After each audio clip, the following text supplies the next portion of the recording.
Blog Talk Radio. Oh, it's time to get real. Oh, yeah.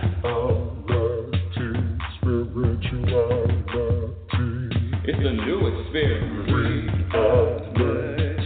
Spirituality. Yeah, keep your ears open for this one. Spirituality. You got a question for RLN? Spirituality. Yeah, it's time to get some answers, baby. Spirituality. Oh, now we get real. Spirituality. Yeah, it's time to get down.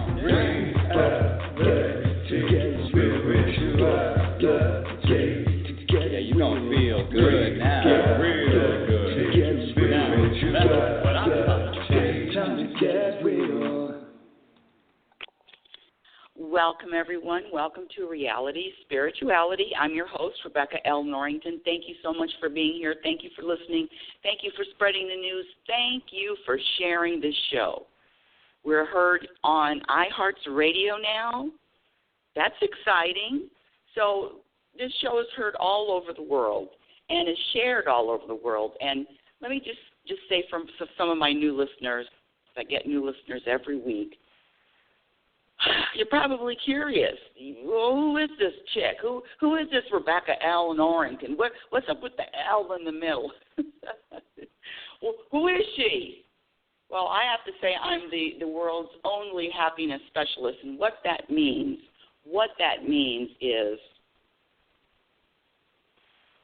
when I was younger, I wanted two things. I wanted to live to my potential, and I wanted to be happy. And when you ask, and when you're put on this earth, there is a purpose, there is a destiny, there is a journey, there is a path that you are on. Now, that journey, that path may not look like, may not feel like what your ego or your personality wants, but I'm telling you, I've been put on this planet to discover and then share how to experience more happiness in our everyday lives, in our moment-to-moment circumstances. That means standing in a grocery line and the person in front of you is just barely taking out their cash and now you got to wait longer. That means traveling on the freeway and somebody cuts you off. Now you have to take a deep breath in and relax. That means when somebody's yelling at you, screaming at you, and angry, you know that it's not personal. You know that whatever this anger is has nothing to do with you. Happiness is a practiced skill. And what I teach on this show is what to practice. What I teach on this show is what to practice every day and what to eliminate. So I teach what adds to happiness and what behaviors subtract from happiness. It's very simple. It's a very simple concept. You just eliminate the behaviors. You eliminate the behaviors. You eliminate the thoughts. I was going to say eliminate the thoughts. It's kind of hard to eliminate thoughts, so let's scratch that. You eliminate the behaviors that subtract from your happiness, period. You practice eliminating them. And there's going to be a time where you say, wow, I've mastered that. I've mastered having expectations. I don't have any expectations because all expectations subtract from happiness. And even me, let me say this. It was a couple of months ago, I thought I mastered having any expectations. Oh, yeah, I mastered that. But the universe always finds, I like to say, what's in the nooks and crannies of my soul. They find what I haven't looked at yet. That's what all of these challenges are. That's what all of these ups and downs in life. It's really a learning opportunity. So when you're challenged in life, it's not a oh, woe is me. Why me? Oh, this shouldn't be happening to me. No, it's an opportunity to grow and expand. And when you practice that in every time, because listen, this life is no bed of roses. I'm here to tell you, I am challenged just like everybody else out there. But what I practice every single moment. The more you practice, the more it becomes your identity. You know, I teach fitness classes, and one of our sections is balancing. I teach the seniors, and but balancing is good for any age. But I teach the seniors this, a short, maybe 15 minutes in the class, 10, 15 minutes of class of balancing exercises. And sure enough, and I've been teaching balancing for a long time, and sure enough, when people start practicing balancing, oh, they're shaking their heads. Oh, I can't do this. This is too hard. Oh, it's always this is so hard. And I say it's never about the accomplishment. You may not, notice how I say may, you may not walk across a tightrope from Canada to the United States over Niagara Falls. Have you ever seen that guy do that? It's on YouTube. There's a guy, I think it's just one, I'm not sure, but he walked on a tightrope across Niagara Falls from Canada to the United States. I think it took him about 2 hours. It may be longer. But it's all about the practice, so you may not be able to do that without a lot of practice. It is about the practice. So what you practice determines your next moment. What you practice determines how much peace you're going to feel in every moment. This happiness, let me just say this. A lot of people don't like that word. Happiness to me is the same thing as having internal peace. It's the same. I'm talking about the same stuff. Internal peace, a.k.a. happiness. Internal, external contentment, a.k.a. happiness. So send the emails, and I don't like that word, and I hear a lot of teachers saying that, but it's okay. And that brings us to today's topic, which is, are words powerful? How many of you out there think words are powerful? Just raise your hand. I'm going to take a count. Oh, wow, it's more than I thought. Well, usually 95% of the time when I ask that question, everybody raises their hand. And I've talked about this. This topic has been an ongoing topic of the show. With my evolution, the show evolves. And there was a time in my life, of course, at least a decade ago, when words affected me, words that other people said, either in their lives or even to me, had an effect on me. I've told this story before. I remember when I was younger, and throughout my day, either if I was in school or if I was in the workplace, and someone said, "Whoa, you look tired." Well, just those words just ruined my whole day. Or how about this one? Why aren't you smiling? The words would just annoy me. Certain things people said to me would push my buttons like you would not believe. And it's funny because we're all so different, and we all have our triggers, and we all have buttons that can be pushed. But let me say, you were not born with these buttons. You weren't born with these buttons. You weren't born with a button as a child, as a baby coming out. Oh, excuse me. Hold on. I need a swig of water. Hold on, my dear audience. Hold on. You know, when you're drinking water, you got to drink, gulp, gulp, gulp, and then at the end.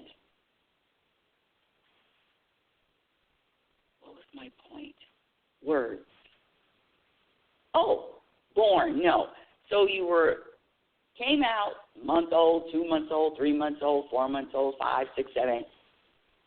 Anybody could insult you and say whatever they wanted to you. They could call you some kind of ugly baby. They could say that you weren't worth anything. They could say that you're a loser, baby, you're a loser. And the baby doesn't have any concept of being insulted or any buttons pushed. No, all of that buttons pushed, that you insulted me, you irritated me, is a learned behavior, is a programmed behavior, is a programmed response. And one of my live examples and evidence of how words are not powerful, but we were programmed to believe that they are powerful. I was speaking at a function years ago. In fact, it was around December. It was in the evening. Maybe, 15, 25 people there. 20 people. Let's do an average. And they were sitting in the audience, and it was an evening. And one lady brought her toddler. Now, this little baby was able to walk, but was still in diapers. And it was just, she put the baby down, walking up and down the aisle, up and down the aisle. And I have to say it was a distraction. I said, well, why would you bring a little baby to a talk? But I digress. And all of these things are going in my head because I'm wondering why she brought a little baby to the. But then one of the things that I was sharing with the audience was that words are not powerful. And I just got to that point. I just got to that outline. And I picked that little baby up. I even have a picture of it. I picked the baby up, and I held the baby in my arms, and I began to insult the baby. I began to insult the little girl. Again, she was still in diapers. I don't know if she could speak, but she was still in diapers, a toddler. I think maybe a year and a half or 2 years, but she was, running up and down, so maybe 2 to 3. I don't know how old the baby was. I picked her up. I told her she was ugly. I told her she was a loser. I said, you're not going to amount to anything in this world. Oh, by the way, your parents are losers too. Oh, by the way, you're stupid. You're ugly. You're lazy. And I was having fun. I couldn't think of enough insults. And the mother was looking at me with her mouth hanging open. What the hell? And, of course, everybody else in the audience was looking at me like I was off my rocker. And it's not losing your rocker. You don't lose your rocker. You're off your rocker. So I was off my rocker. Put that little girl down. Excuse me. I put that little girl down. And guess what she did? Guess what she did, my dear audience? She started doing what she did before I picked her up, running up and down the aisles, being in her own world, being in the moment, not really caring or thinking about anybody else. That's another thing. This concern with what anybody else thinks, this getting embarrassed, is only because you care about what someone thinks. You study. Look at those children. Look at those babies, those toddlers, those infants. Look at them, the ones that are 2, 3, 4 months, 5 months, the ones that start developing their little personality, Not when they first come out of the womb, because they're just slugs then, but when they start developing their personality, they can start smiling at you. They are not into what you're thinking about. They do not care what you're doing. They don't care what you're wearing. They don't care what you've accomplished. They don't care what you haven't accomplished. They don't think about, there's something I need to do in order to feel worthy. No. So all of this getting insulted, being offended. Oh, my goodness, you just don't know. You just don't know how that getting offended, if somebody says, oh, I'm offended. Now, it used to bother me because, listen, trust me, I know the truth, that nobody can offend me, nobody can bother me, nobody can say anything to me that's going to take me either up or down, and that includes giving me a compliment or giving me an insult. I'm at the point right now where my opinion of me is the same opinion that the universe has of me. Regardless of what I do, regardless of what I accomplish, I could have a whole day of doing nothing, and I mean nothing. I mean reading maybe, nothing, staring out into the trees, doing absolutely nothing. I could have a whole day of that.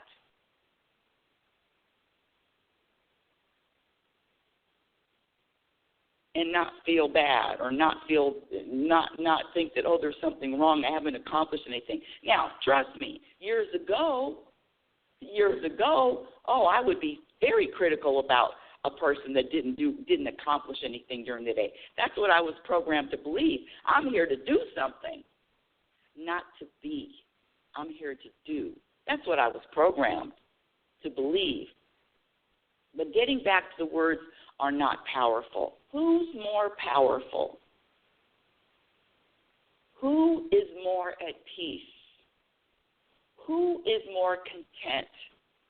The person that can be insulted, the person that can be offended, the person that can take words personally and be moved by them, or a person that is not moved, affected, bothered by words. The more powerful person is the person that words are just letters strung together. And it's the programming that makes you feel like, oh, these letters, and now it's a sentence, and now it's a word, and now they're directing at me, that is powerful, and not only powerful, it's personal. But the person that practices words are not powerful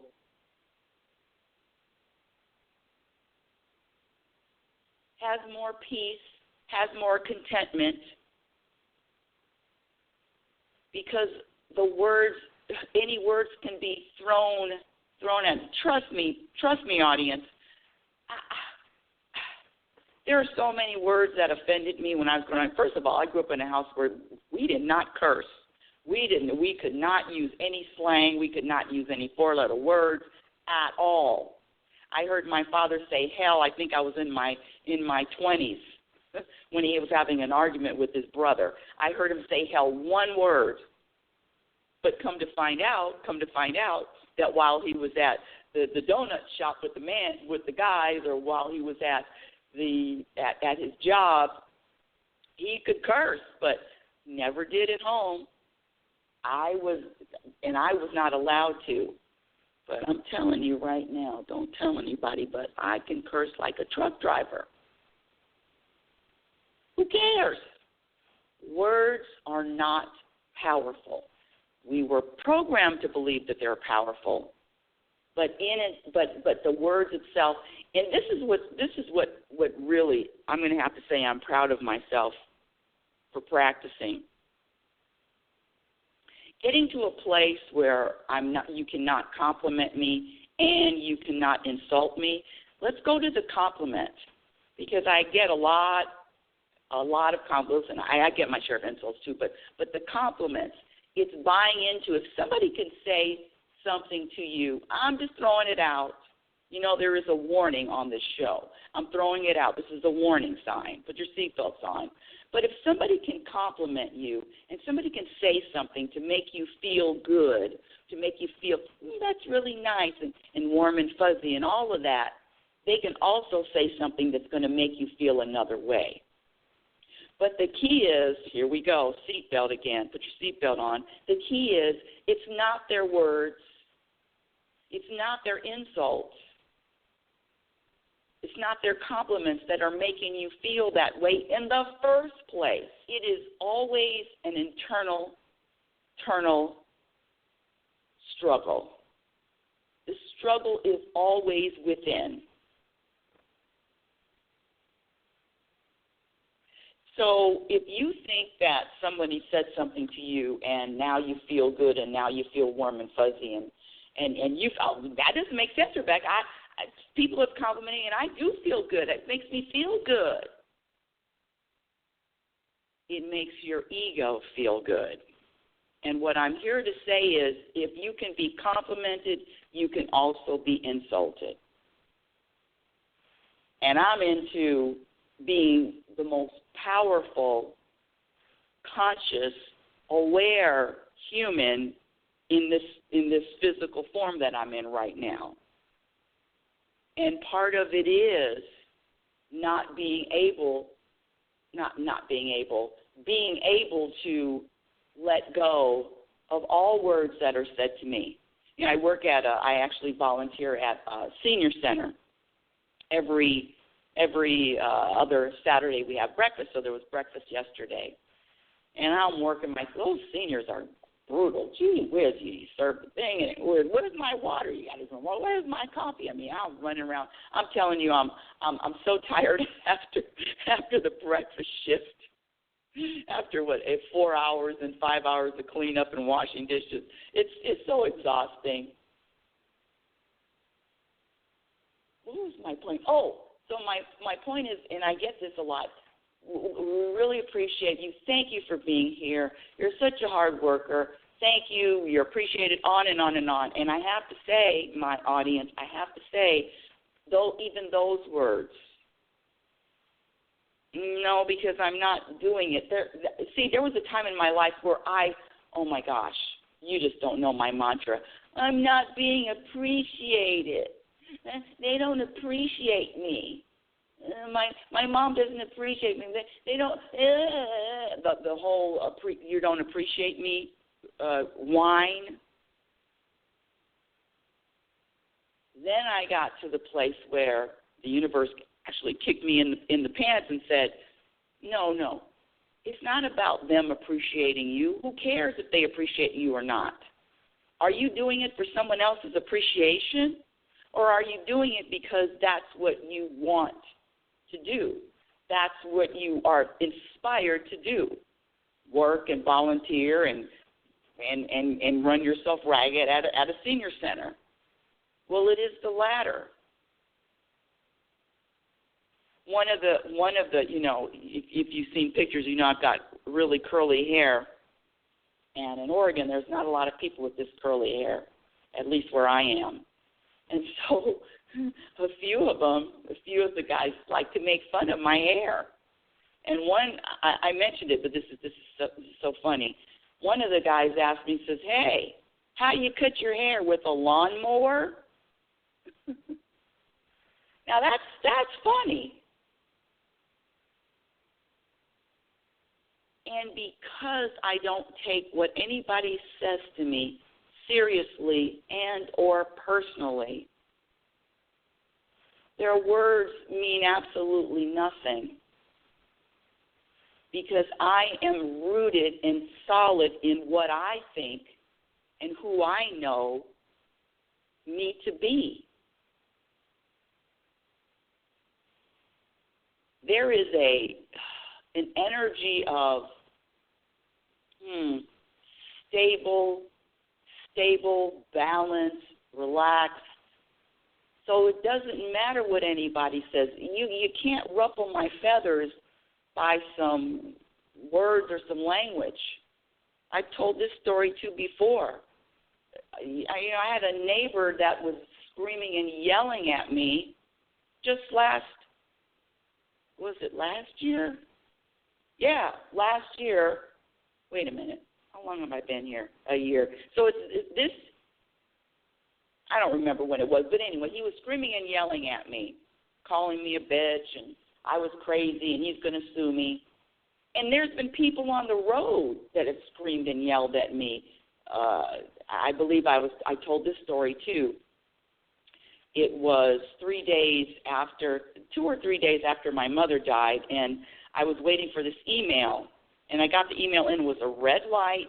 It was a red light audience, and I'm looking at my phone, and this guy on the right started screaming at me, "Put your fucking phone down," and screaming.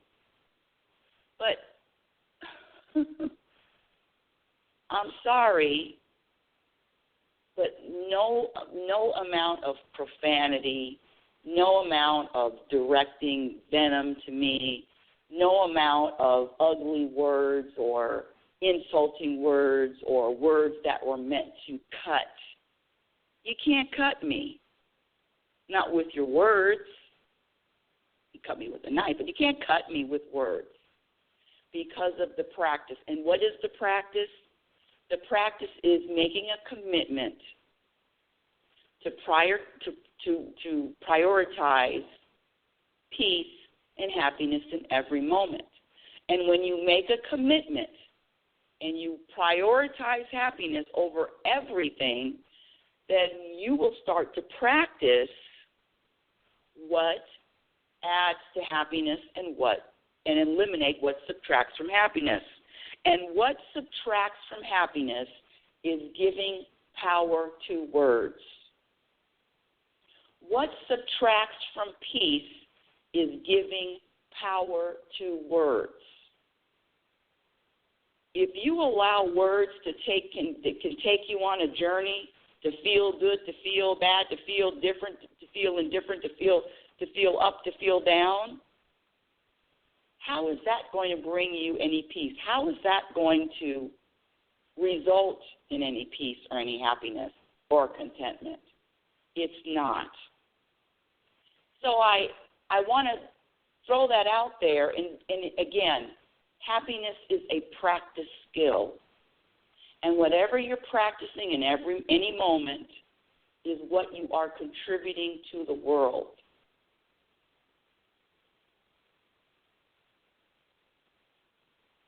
Words are not powerful. The sun shines on the serial killer and the Pope. Words are not powerful. Words are not personal. They're words. And the only reason why you believe that they are, because you were programmed to believe that they are. It is the programming.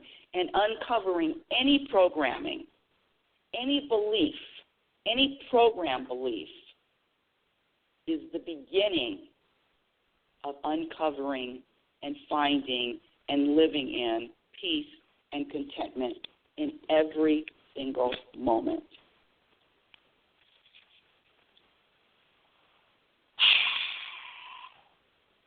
So my words to you are practice. First make the commitment, then practice. With this words not being powerful, let me just say this. With the words not being powerful, it starts with how do you want to feel? How do you want to vibrate? Do you want to have a vibration of peace? Or do you want a vibration that's unsettled, that just moves up and down with the weather?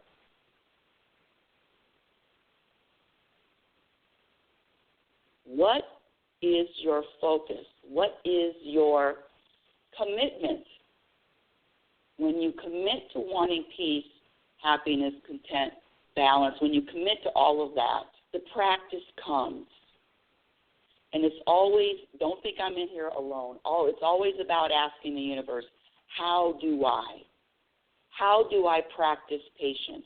How do I practice not taking anything personally? How do I practice not giving words to power? Just ask the universe those questions. How do I? How do I? And you will always get an answer.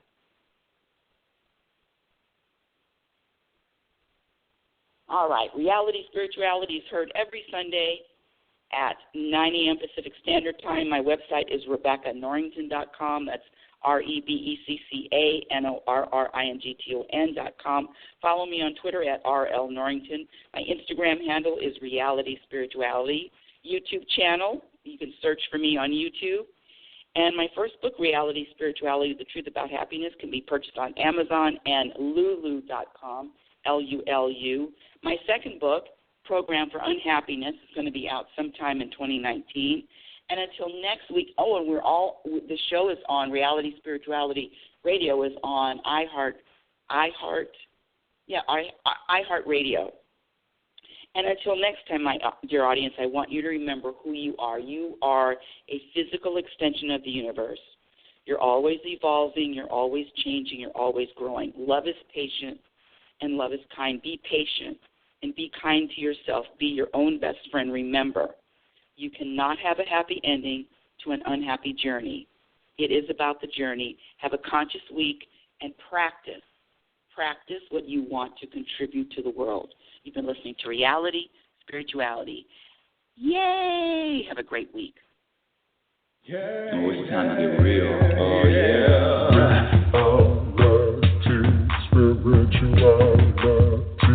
It's the new experience. Reality Spirituality. Yeah, keep your ears open for this one, man. Reality Spirituality. You got a question for RLN? Reality Spirituality. Yeah, it's time to get some answers, baby. Reality Spirituality. Oh, now we getting real. Getting real. Reality Spirituality. Yeah, it's time to get down. Reality Spirituality. Yeah, you gonna feel good now. Real good. Now, that's what I'm talking about. Time to get real.